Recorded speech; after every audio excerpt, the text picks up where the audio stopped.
We're at Donington Park today. It's the final round of the British GT Series. Can't quite believe we're already here. It seems like only a few weeks ago we were at Alton Park, the first round, but it's been a great year. He's just a racing driver to us now. He really is rounding out, and he's just getting better and better. And the most impressive thing of all, he's finished every race. We had 2 qualifying sessions, and unfortunately I had a braking failure and I couldn't qualify. So the cumulative time is our grid position, so we're right at the very back of the GT3 field in 21st place, so we've got a lot of work to do.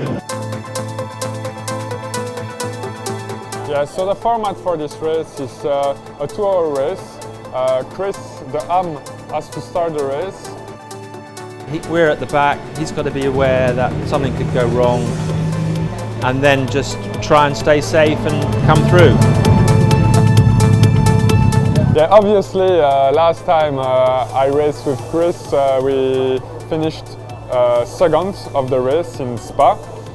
This time it seems that's going to be a little bit more difficult because of course our starting position is not as great. You know, to come from 21st to top 3 is a big ask. Not where we would like to be starting from, 11th row, so it's just all about trying to move forward and take as many places as possible. The first corner, I think the temptation is to go on the outside because that's, you know, when you get a bit of a concertina effect on the inside, normally all the brake lights come on, you can get some space on the outside, but then that's when the cars push wide on the exit.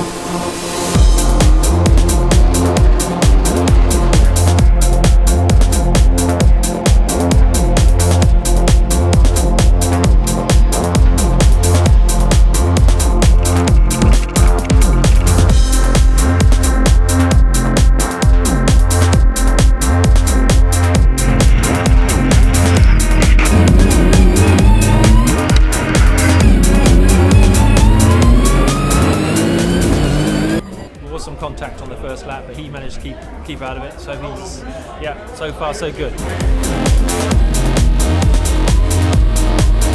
He went from 21st to 16th. And now he made 3 positions in the last few corners of the track, in the last sector. He's battling very hard. I think he's enjoying a lot. And he's purple again in sector 1. So he's pushing.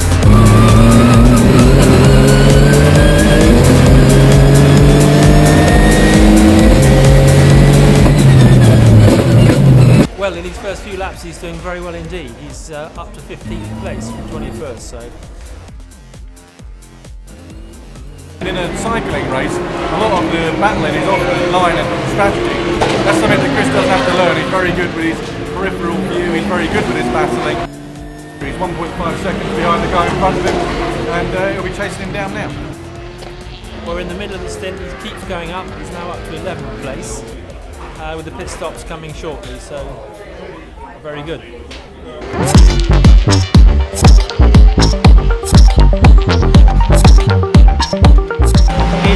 lap times are looking really good compared to his qualifying and warm-up.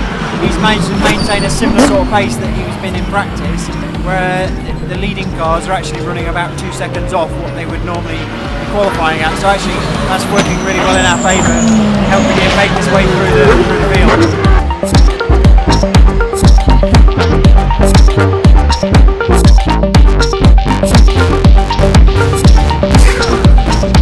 Yeah, it was an excellent stint from Chris, fantastic.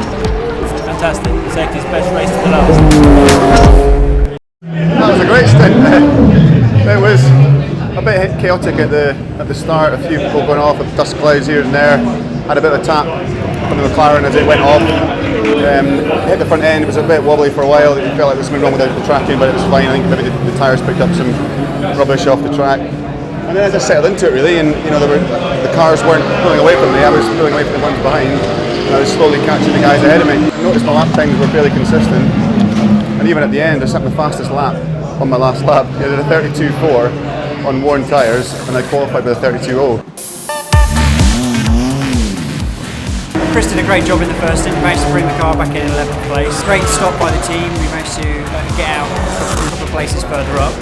We're also now in a battle with some of the cars that are basically trying to fight their way through with some of the quicker drivers.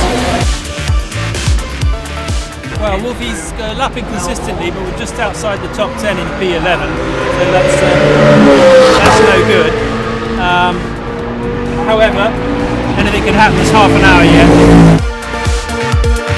We're getting towards the end of the Wolfie stint now, with 20 minutes left of the race. This is probably a tricky time for us in terms of our car and tyre management, so he's got to make the most of what's left in terms of not making any mistakes, but it's going to be tough for him, I think, to find any more positions before the end of the race. Just taking the checkered flag, which is terrific, but we're in P11.